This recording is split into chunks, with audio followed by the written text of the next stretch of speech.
take your seats, please. We have a quick discussion here on the digital skills today for jobs of tomorrow. Alicia, please take it away. Test. Thank you so much, Simon. Hi, everyone. My name is Alicia, and I will be talking to you today about advanced tech skills and jobs. I know I am in between you and the Spy Museum, so I will try to make it as dynamic as possible. My co-presenter Namita also was sick this morning, so it is just me, but we will make it work. So I'll walk you through the agenda. We have a 30-minute session today, and it's organized into 3 main parts. So first, what we'll do is walk you through what we've been working on for the last couple of months with respect to digital skills and ICT jobs within the context of the GCP. And this morning, I was really heartened to hear Orcides, Keiko, oh, thank you, someone. Keiko and Nathan talk about digital skills and how important this is and what the needs are at the country level. So we know that, of course, as technology is evolving quickly, this is really going to be an important area of support for our clients. So after walking you through the quick presentation, we'll have 3 Spark Talks from young people working on solutions in this area. And so they are a member of the Solutions for Youth Employment's Youth Advisory Group, and they're specifically leveraging technology to address the digital skills and ICT jobs challenge in their respective countries and regions. And then lastly, before we close, we want to leave you with a little bit of inspiration, which I'll keep secret for now, but it is representative of some really great work from one of our colleagues or a group of our colleagues in this area. So actually, before we get started, I wanted to start with a quick quiz for you. And then while, no, thank you, Nusrat. While Nusrat puts it up, here's the QR code. If you don't mind scanning, I'll take the time to explain the inspiration. So we spend about 60% of our lives working, and that's if you work a traditional 9 to 5, which many of us work a lot longer hours than that. And so, you know, we talk about how jobs are really critical, a really important engine for economic growth, but at the same time, they are also quite personal. So jobs are really a manifestation of our self-expression, self-actualization, and self-determination. And so I really fully believe that young people around the world should have the opportunity to fulfill their potential, express their talents, regardless of the simple act of fate of where they were born. So the question I have for you is, what did you buy with your first paycheck? So I have some ulterior motives also. I feel like it's going to give me some insight into the psyche of our colleagues, but give it a think. Shoes, all right, I like that, okay. Or maybe you saved it. Food, very important, laptop, pizza, stereo. Mom got mom a gift, that's really sweet, I like that. Rent, yes, definitely. Stamps, nobody wants stamps, okay, very practical. Gaming, remittances, I hear that. Let's see, cake. So we have a lot of sell on something, a gift for a girlfriend. Okay, so we have some groups of, okay, a lot of tech, a lot of food, and some gifts for, looks like partners or family, something about nails. This is great. So my first paycheck, when I got it, I was really excited. And the first thing I did is I went to IKEA and I bought a good mattress and a good bed. And so, yeah, that was very important to me. And I still have the mattress today.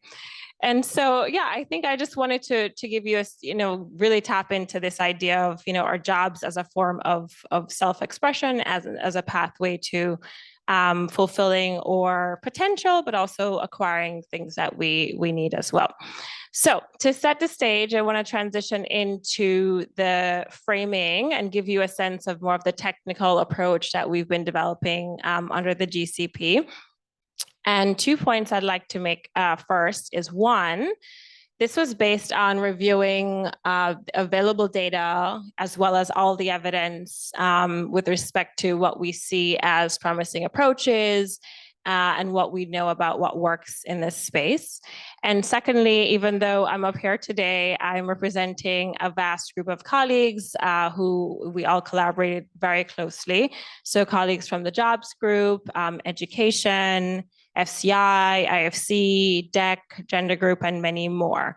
So this really represents a collaborative approach.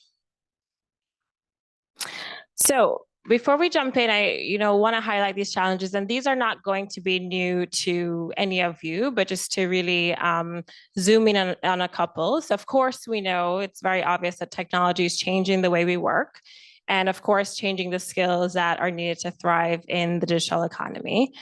That said, there are a couple more precise issues that we're dealing with. And the first one I want to highlight is around inequality. Thanks to the great work of Ayan and colleagues on the new report, what we see is there is inequality with respect to digital skills and firm adoption of technology, a vast gap between high income economies and the global South. And then within countries, we also see that there are large inequalities with respect to ICT skills, and these differences are often driven by gap differences in education, sex, disability status, among other factors. Two, I think we've been hearing about this a lot for the past 2 weeks, is that there is a global shortage of advanced tech skills needed by the ICT industry, but also needed by other sectors as they digitalize. So this is a really important gap that we need to fill. And then third, there is, and I think we all know this as well, a mismatch between supply and demand. So a gap between what the education sector is teaching and what is needed by employers in the private sector. And so maybe I'll take Keiko's approach of 3+1 with an additional point of affordability. So even if there's the understanding that there are a lot of gaps that need to be filled with respect to the mismatch in supply and demand, there is also an issue with respect to affordability of really being able to afford those kind of fellow programs for young people around the world. At the same time, there are quite a lot of opportunities. And so first, we know that the ICT industry or industries globally are really driving growth. And so it is the fastest growing segment in the global economy, or it has been over the past 2 decades, growing at a rate of 8% and outstripping the 5% average growth. The second thing that we see is that the global tech industry is an important source of good jobs. And so these jobs are typically high paying. They provide the opportunity to work locally, regionally, potentially internationally, without necessarily having to leave your country. And so that helps to mitigate issues of brain drain, for example, which is an issue in our countries in the Caribbean. And then secondly, they're a really important source of good jobs for women, persons with disabilities, as well as other excluded groups because of their flexible and remote capabilities. And then third, as we've heard over the last 2 weeks again, is that there is just an enormous growth that is projected. And so here are a couple of examples for growth that is projected in the next 5 years. AI and machine learning specialists, data analysts, robotics engineers, big data specialists. And we also see that there are 3 million vacancies in cybersecurity, which is a really critical growth, an area of need for our clients. So what are we going to do about it? So as a result of our collaboration with this working group, we have developed 2 offerings. One, what we're calling the Future Ready Education Systems, which focus on the formal education sector and TVET institutions. And second, the Future Skills Flywheel, which is focused on collaboration with the private sector. So I'll walk you through 2 of those very quickly. So first, for the Future Ready Education Systems. So what we've proposed is a set of catalytic grants to TVETs and universities. And the modality would be around performance-based contracts with the explicit intention of supporting alignment of the curricula with industry needs, connecting to a lot of these careers I mentioned before that are in demand: cybersecurity, robotics, IoT, data science, and artificial intelligence. Second, establishing skills councils where representatives from educational institutions, so I'm trying to do this swivel, but it's harder than it looks. Representatives from skill councils across the between education sectors and the private sector as well, to ensure that continuous alignment between supply and demand, with a caveat that this is one of many approaches, right? I think we'll talk in a couple of minutes about private sector approaches. They're actually leveraging AI and other forms of technology to get this information about labor markets a lot more quickly. And then third, really emphasizing and encouraging that link to the labor market. So having TVETs and universities collaborate with industry partners to connect trainees to internships, apprenticeships, job placement, and job matching. And in terms of incentive systems, I won't spend too long on these. I just want to highlight two. First is really trying to emphasize longer term job retention. So, not having private or skills providers place students in 1 year and it might not be a great fit and having a lot of attrition, but really being thoughtful about what is needed to ensure longer term retention. And the second one I wanted to highlight is about providing information on returns to technical careers, especially in male-dominated sectors. And this is really especially important for women.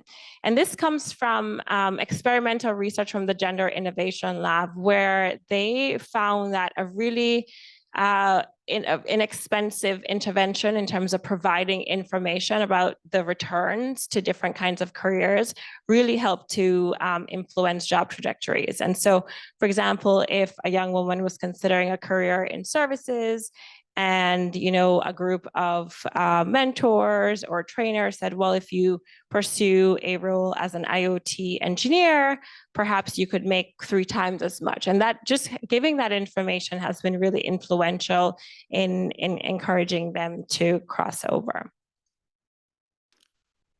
This is just a quick example from our education colleagues. And so this is the Africa Centers for Excellence program.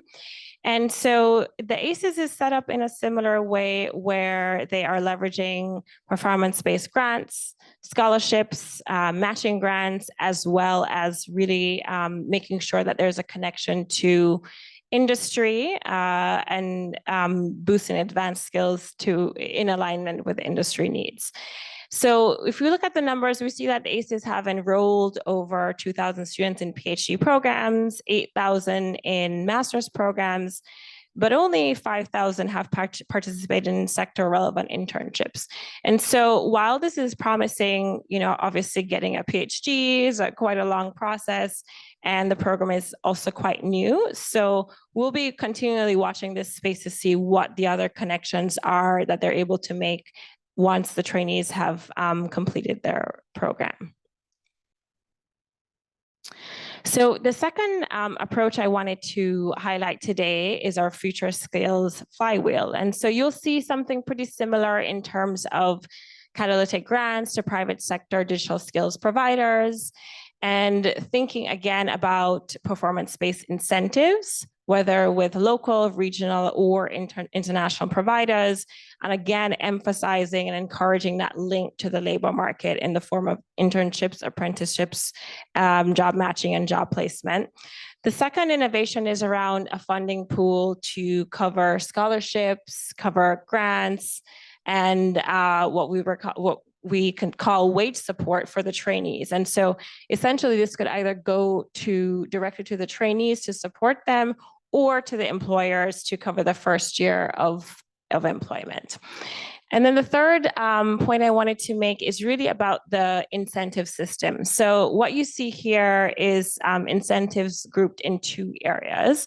And so we know that in addition to advanced tech skills, incorporating socio-emotional skills like team building, leadership, collaboration, whatever else is needed in a local specific context is really important as we prepare young people for the labor market. In addition to mentorship, maybe it's around connecting, showing exposure to female role models, for example, but really thinking through how we incentivize these wraparound services as well. And then secondly, a point that I really wanted to make is focus on inclusion. So there's a risk when working with the private sector that cream skimming occurs. So they already pick the best trainees in the market, put them in their program and graduate them. And so that's really not what we want to be doing and incentivizing with public funding. So what we would really encourage them to do is reach harder to reach groups. So those that have a farther distance from the labor market. And so this might be young, low-income youth, young women, persons with disabilities, and others who are excluded rather. And then lastly, I wanted to share a couple examples of potential partners and innovative models that we've been looking at. So a lot of these partners were at the summit last week, if you were able to join our session. Otherwise, you might be very familiar, but this is Laboratoria. So they started in Mexico and they've expanded to several other countries across Latin America. And so what they do is they specifically work with vulnerable low-income women and upskill them in a 6-month program, provide a lot of wraparound services, and directly connect them to jobs in technology. The second is Skill Lab. And so Skill Lab is really interesting because they're leveraging AI to address this issue of labor market fragmentation and also to develop personalized tech skills profiles for job seekers. So really, in addition to the Skills Council that I mentioned, looking at these tech-based solutions that we can use to address these labor market issues and have real-time information. And then thirdly, Tumo. So Tumo started in Armenia. I don't know if Michelle is here. He was the one who kindly connected us. But they have a really fantastic initiative where they have technology-powered, customized learning in animation, robotics, 3D modeling.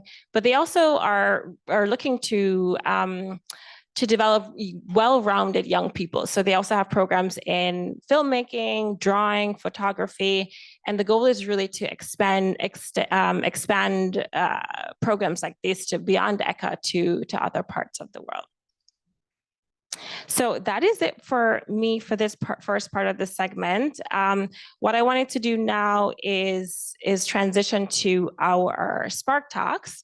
And so first I will introduce, let me see if we time check. All right, introduce Danielle. And so Danielle is a software engineer from Jamaica. I'm really excited about that. She's also a documentary maker and a youth leader. And she leads the rollout of Fundu, which is a digital skills life coach aimed at teaching young people a range of skills to prepare them for jobs.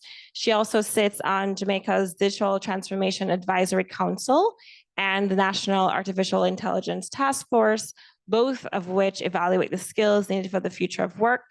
Lastly, last but not least, she's very passionate about media and communications, and she has her own television show called Gen Z. So over to you, Danielle. Thank you so much, Alicia. Ladies and gentlemen, it's a pleasure to be here and to be speaking with you. So I'm going to kick right off by just showing some of the work that I'm doing here with UNICEF. So I want to start off by just giving you a picture of like what the skills issue looks like within Jamaica.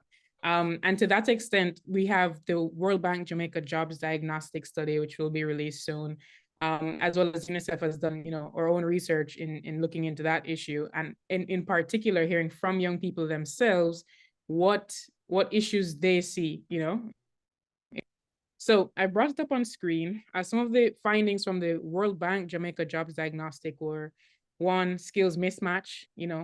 That's substantial, but it is recently declining. But essentially, there's a mismatch between the skills that young people have and the skills that are needed within the workforce. In addition to that, there's a need to address the youth employment because of our country's age profile. So, a significant portion of our population would be under 30. And so that demand for digital skills is currently, larger than how much we're able to supply. The third thing, and this one is coming from one of UNICEF's reports, was that Jamaican youth themselves are sharing that they'd love to learn more life skills and more employability skills. And, COVID came in and showed us that we can also learn virtually. And so a lot of young people were highlighting that we'd also love to learn in an online format or even in hybrid formats. And so a lot of that information came to me as I existed in these different spaces. As Alicia said, I've done a lot of media and hosting. So I've even had the pleasure of chairing the youth session when the president of the World Bank came to Jamaica. Here we have one of the Fundu consultation sessions, which I'll soon quickly get into. We have our launch here and then, other such sessions. But in particular, I've been I've been in a lot of youth advocacy spaces, as well as having that love and interest for technology from as young as I can remember. And through that, while I was guild president for the University of the West Indies, I really saw this issue of young people saying, okay, we've studied for 4 years, we've studied for 5 years, and we're still having this issue of being unable to find jobs. Or sometimes the issue that they have is not necessarily finding a job, but acquiring the skills to then get the job. And when I speak about skills, that's also soft skills, like how do I do an interview, how do I write a resume, how do I dress for an interview when I'm going across, what kind of things should I be saying. And all of this came together, and UNICEF reached out to me to ask if I could lead this project called Fundu. So Fundu actually started with UNICEF India, and that was back in February 2022. And so it has over 700,000 users in India. I'm sure that number has grown much more since I've put this slide together. But it started there, and then UNICEF decided to roll this out in different countries because it was a fun, engaging way to engage young people. So as you can see from the picture on the right, it's actually accessible through WhatsApp. And so it's a digital life skills coach, and young people can say, okay, well, today I want to learn about study skills. How do I set up my study space at home as I'm trying to better my grades? Or today I want to learn about career development skills. I want to know how should I go about, writing my resume? How do I go about finding a mentor, etc. But we've also included this broader concept or definition of 21st century skills, which includes in our modern day, especially in a country like Jamaica, where we're very much affected by things like climate change. We're also going to be looking at adding in some of those climate change related tasks and health related tasks, because you're looking at the whole human being, as opposed to just, okay, how do I write the best resume that I possibly can? So it has grown quite a bit. It's grown to UNICEF Greece, UNICEF Eastern Caribbean, Uzbekistan, quite a few countries across the world. And in Jamaica, we just launched in December 2023. For us, though, in this rollout, we were very much focused on ensuring that we're building a solution that is inclusive. It's like kind of having those principles in research of like PPI, and including the patient, or well, in this case, including the user as you build it. So we've had over 4 consultation sessions, and this brought together in total over 200 young people from across Jamaica from diverse backgrounds, and they could give us feedback on the content we've developed to say, hey, this doesn't sound like, how a Jamaican chatbot should be. Or they might say, I didn't understand what this message was saying, or the images here. Maybe we should reword it and it should sound like this, right? So that was a big part of it. And then also for Jamaica, another, differentiating factor was that we wanted to ensure that we included young people with disabilities in the development. And so both in our focus groups, as well as at the launch, we also included students in partnership with the Caribbean Christian Center for the Deaf. And it was amazing just to see how excited they were just at the prospect of being included in the first place.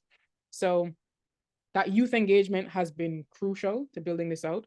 And we also have the public-private sector engagement. And so in that lens, we have signed MOUs with Flow and Digicel, which are the 2 major telecoms providers within Jamaica. And they have 0 rated the platform, which means that if someone tries to access it via SMS instead of WhatsApp, it's free. They won't, it won't cost them any credit. And 2, they've also provided mobile credit incentives. So as young people finish tasks, they will be able to access credit based on that. So we've also partnered with, so those are our telecoms like incentives partners. On the other side, we've also partnered with Heart Trust, which is a leading vocational institution within Jamaica. And so in that partnership, we're still building it out, but essentially we want to take some of they have these introductory modules for some of the training courses they offer.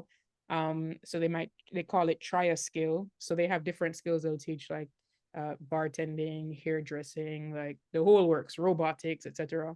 We want to do a bite-sized version of that. And so a young person could say, hey, like I'm interested in what this career may look like. You do a bite-sized version to get just a very, very high level understanding of it. And then we'd funnel you into that program. And this is also aided by the fact that the government of Jamaica has made all programs from level 1 to level 3 for Heart Trust free for all persons in Jamaica to access. And so we're kind of playing that role of, funneling persons into it. So some of the tasks, as I said earlier, you have career building as tasks, so resumes, interviews, and how we've chosen some of the tasks that we prioritize for the platform is again through youth engagement. So we did a poll and we had about under 600, just under 600 persons, young people from across Jamaica responding. And then also the focus group discussions, we've asked them like, what type of skills are you interested in learning? So we saw, entrepreneurship was coming out a lot, mentorship, also some softer skills like teamwork, like how do I work with people with all these group projects that I have in class or the groups that I have to work with within the workplace. And of course, mental health has been a big one that has come across as well. UNICEF Jamaica does have a mental health chat line that is accessible via the same number that Fundu is accessible by. So we have that, but we are going to be building out some, tasks that kind of aid with it. So a lot of it looks at like, introspection, like figuring out what my triggers are, those kinds of areas. We also dropped in some like immunization or like learning more about, diseases and how to protect yourself. One, because a lot of funding comes from that area, but two, because it's also another focus area for UNICEF Jamaica. And then climate change, of course, because that's very relevant to us. So yes, just a quick snapshot. I'm probably over time, but thank you so much for the opportunity to be able to share. Thank you. Thank you, Danielle. Thank you so much. Right on time. I was just about to give you the signal. Thank you so much. All right, so we'll move on to Ayan next. So Ayan is an advocate in the technology and innovation space, working to bridge the gap between education and employment. She's an IoT lead engineer at Safaricom in Kenya, where she leads a team of engineers.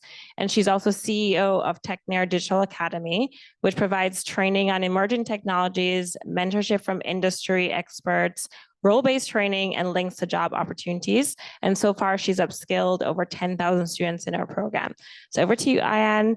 3 minutes if you can do it. All right, let's go.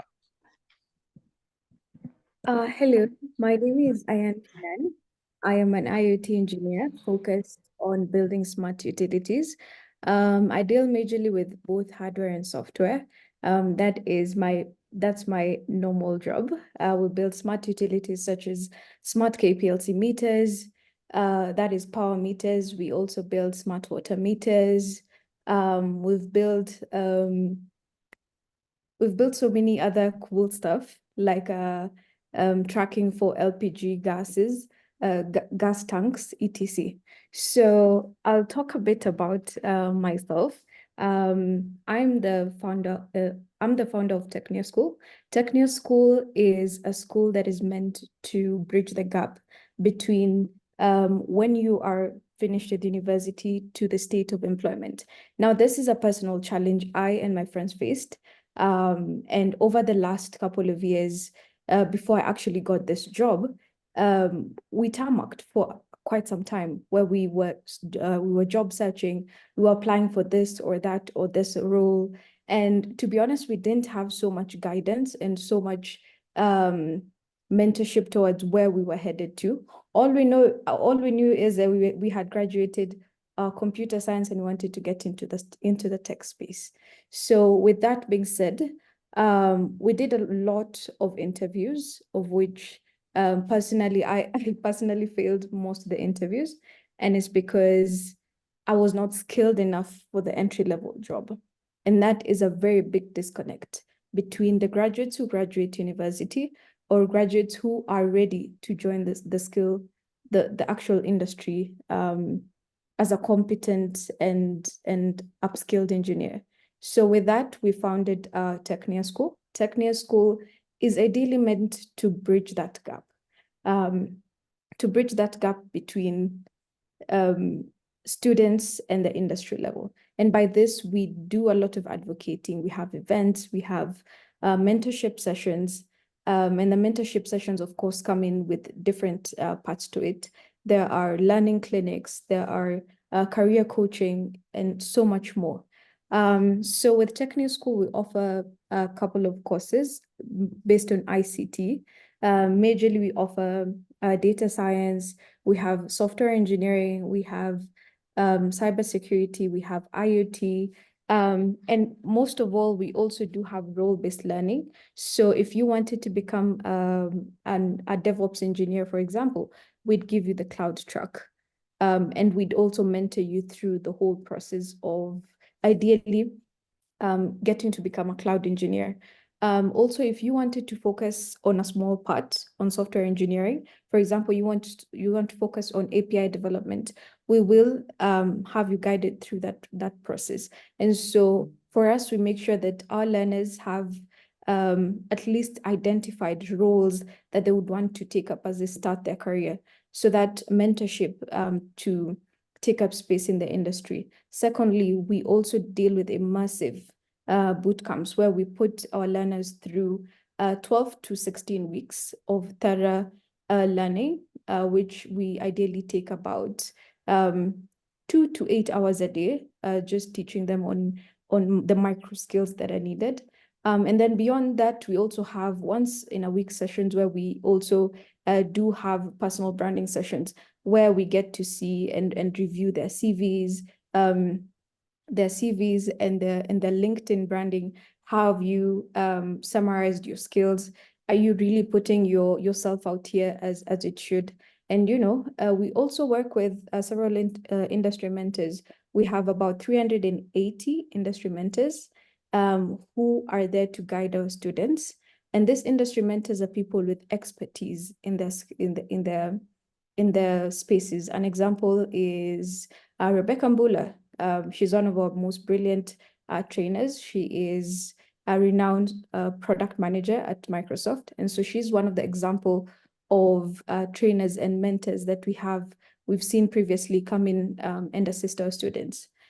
Besides that, we are really happy to say that, we've had a very considerable chunk of our students getting jobs in Google, Microsoft, Safaricom, Telcom, and other major tech companies such as Boeing.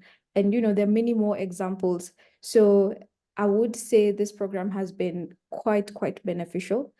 We also do have non-technical courses that we do, such as design thinking. How do we mold you to become a problem solver? How do we mold you to think and solve problems and communicate clearly? How do you collaborate?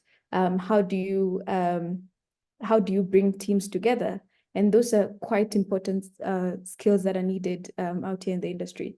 I'd say beyond that, we also do have a lot of community. Hi, Ayan. Okay, maybe 10 more seconds if we can wrap up, just because we're running late on time, but thank you so much. Go ahead. Any final words? So to wrap up, I want to say we have a mixture of both fun and learning, where we bring together the whole Kenyan tech community, the African tech community, because learning must be fun.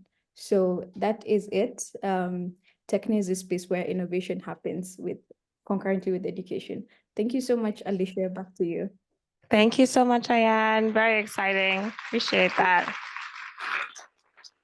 All right, and we will speed through. Okay, last but not least, we have Abdellah. So Abdellah is the founder and CEO of Go Platform, and it's an AI and data-driven recruitment and skills assessment platform serving MENA. Under his leadership, it has expanded to 5 countries in under 2 years. The platform has enabled over 50,000 young people to showcase their skills, find job opportunities, and receive targeted training. And he has already partnered with over 100 employers. So 3 minutes, Abdellah, over to you. All right, thank you so much, Alicia. Hi, everyone. My name is Abdellah, and I'm in the HR. Don't worry, you're not in trouble here. So basically, I'm the co-founder and CEO of Go Platform, and what we do is that we try to help companies to make skills-based recruitment. I would argue the fact that we are all in the HR business. We meet new people, we try to analyze them, try to evaluate their behavior, their talk, and try to find similarities. This helps actually the brain in order to build an idea about such an individual or organization, if we like them or not, if we feel comfortable, or if we basically trust them or not. We call this cognitive bias. In the HR industry, this bias tricks us into forming specific idea about such an individual, and even before talking to them or discover their potential. But there's the hard truth. Even small biases has a big ripple effect that undermine diversity and prevent truly qualified individuals from getting opportunities they deserve. Actually, people in the English names receive 39% more callback during the resume screening. The good news is there is finally a solution that removes human subjectivity and unconscious bias from the equation, and it all lies in the AI. While Go platform has developed a revolutionary pre-employment platform that goes beyond traditional testing methods. We use machine learning to deeply understand human skills, abilities, and potential in an entirely objective way. It analyzes you as a complete individual, your strengths, your weaknesses, your behavioral pattern through a process and much more. We are creating a meritocratic ecosystem where opportunities are earned, not granted based on puffed up resumes or preconceived notions. An ecosystem of equity where diverse talent rise up to the top. Change is basically the future of uplifting human potential lies in the objectivity and honestly of ethical AI. It's time to get real about skills and abilities so we can be empowered to become most authentic and brilliant selves. I can't wait to continue this conversation to talk and explore how Go platform can lead to a new era of truth, inclusion, and unlocked human capacity. Thank you.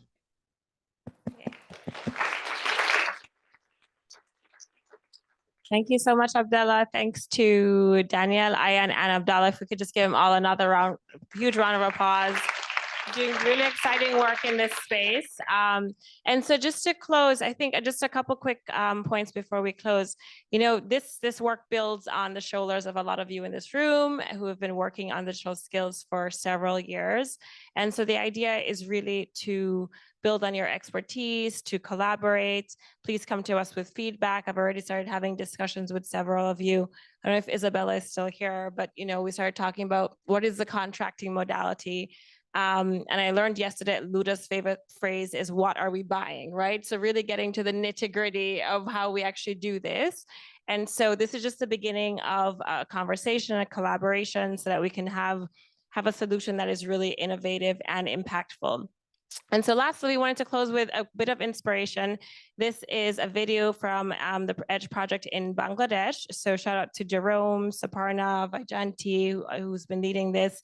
And just to show what can be accomplished if we leverage an innovative and exciting program in an inclusive way focused on skills and jobs. Over to you, Nusrat.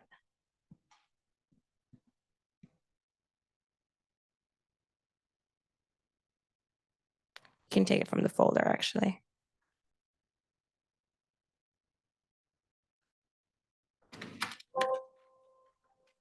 Participation of girls in the ICT industry in Bangladesh is still very low compared to boys. The picture is even worse outside Dhaka. As a result, village girls are unemployed after completing their studies because they lack skills and there are no job opportunities around them. To solve this issue, Golden Harvest Infotech established a training and BPO center in a small village in Tarangail district, 150 kilometers from Dhaka, under the Enhancing Digital Government and Economy, EDGE, Projects Hire and Train Initiative. When you go outside Dhaka, our female workers actually had very limited job opportunity. That is why we have planned that actually we will go to them. The response has been amazing. We employ over 70% of our workforce are actually female. My father was a poor farmer. Suddenly, he became sick and I had to drop out of college. I was desperately looking for a job so that I could support my family and help my younger sister continue her education. I got a job here at Golden Harvest, and after 1 month of training, I am working in full swing. Now that our family is well off, my sister is studying, and I will also get admission to college soon. After receiving training, Girls from poor families without any digital skills are now support themselves and their families. A few months ago, this was unimaginable. Many consider girls to be good in low-skilled jobs, like BPO. Tech jobs that need high skills are unattainable for girls. Another problem is that girls with tech degrees aren't industry ready. The Hire and Train program also addresses this issue. After my graduation, when I started facing the interviews, I got to know that I don't have proper skills to work required IT firm. So I was kind of lost. But then I got to know about hire and training program and got myself trained up with blockchain technology. Now I'm working here as a software engineer and also blockchain trainer. We trained initially 20 people and more than 70% girls join our training and they are working for the international clients. And this type of program will make our women more confident so that contribute more in this IT sector. We believe the trained youth will play the most pioneering role in making Bangladesh a smart nation by 2041.